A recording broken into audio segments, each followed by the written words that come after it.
Nós encontramos aqui o exemplo de um povo, Deus ouvia o seu clamor e Deus trazia transformação às suas vidas. E de tal maneira eles oraram que o Espírito Santo desceu sobre eles. Eles anunciavam com ousadia a palavra de Deus. Este é um tipo de oração que prevalece. É um tipo de oração que Deus ouve e que Deus confirma. Nós vivemos num tempo em que nunca como agora nós tivemos acesso a tanta informação.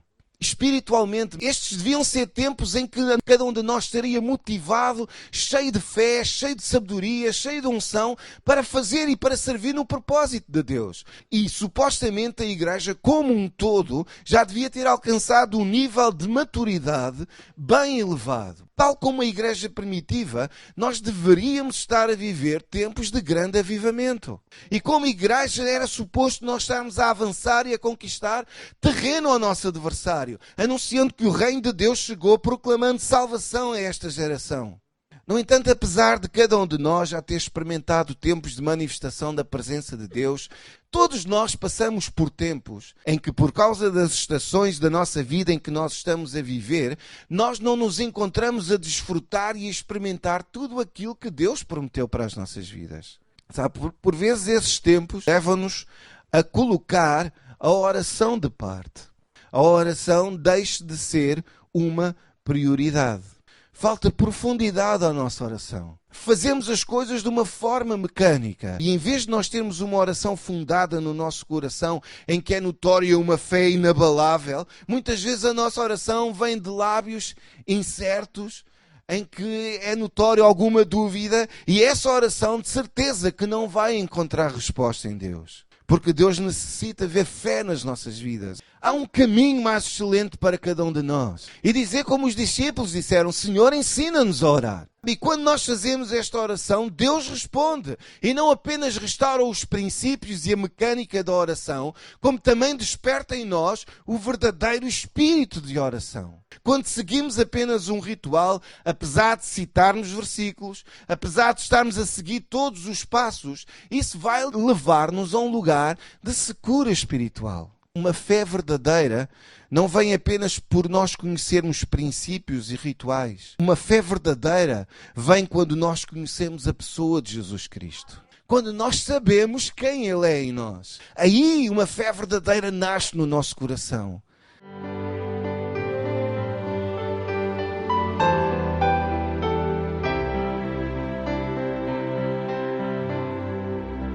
Esta expressão brama é procura ansiosamente, procura desesperadamente. E esta procura desesperada do nosso Deus deve ser uma constante na nossa vida. Quando alguém tem sede de Deus, o seu espírito começa a clamar por Deus e dizer, Deus, Tu completas-me.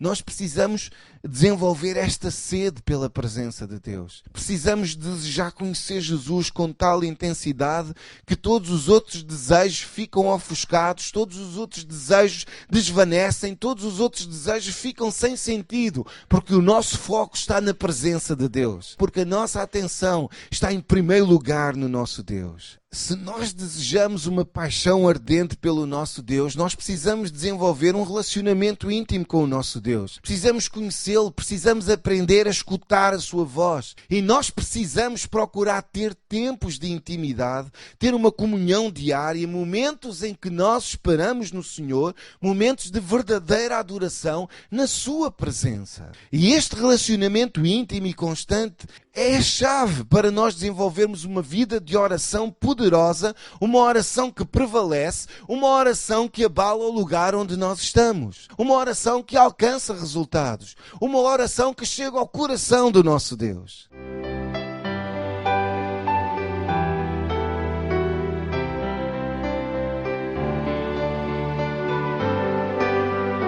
Ele orou e diz que caiu fogo do céu. Depois ele orou e que Deus enviou novamente chuva e abençoou a terra. Era um homem que estava sujeito às mesmas lutas, estava sujeito às mesmas fraquezas, às mesmas impossibilidades, estava sujeito às mesmas inseguranças. Era um homem perfeitamente normal, mas ele deixou-nos um exemplo de um homem de fé cujas orações eram ouvidas por Deus.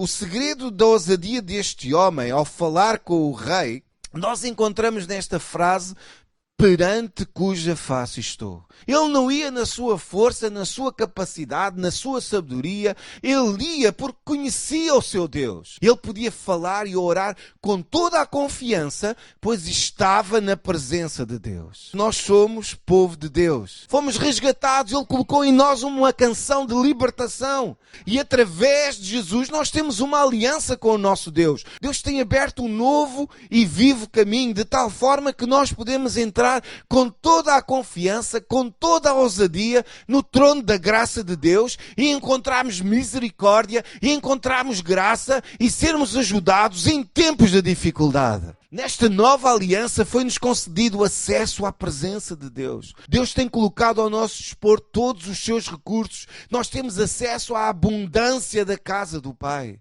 Somos seus filhos. Que cada dia nós nos possamos levantar com este desejo: Deus, eu quero mais de Ti, eu vou buscar a Tua face. É importante nós tirarmos tempo para termos comunhão com o nosso Deus, tirarmos tempo para orarmos ao nosso Deus, meditarmos na Sua palavra. É tempo de nós deixarmos cair todas as barreiras e simplesmente dizermos: Deus, Tu és um bom Deus, traga a minha vida ao Teu propósito, eis-me aqui e enche-me de Ti para cumprir o Teu propósito. E quando nós fazemos este tipo de oração, coisas grandes acontecem na nossa vida. Quando Deus é uma prioridade das nossas vidas, o nosso coração vai fazer uma oração que vai chegar ao coração do nosso Deus. E o nosso Deus, Ele é um bom Pai. Cuida dos seus filhos. Ele cuida de nós.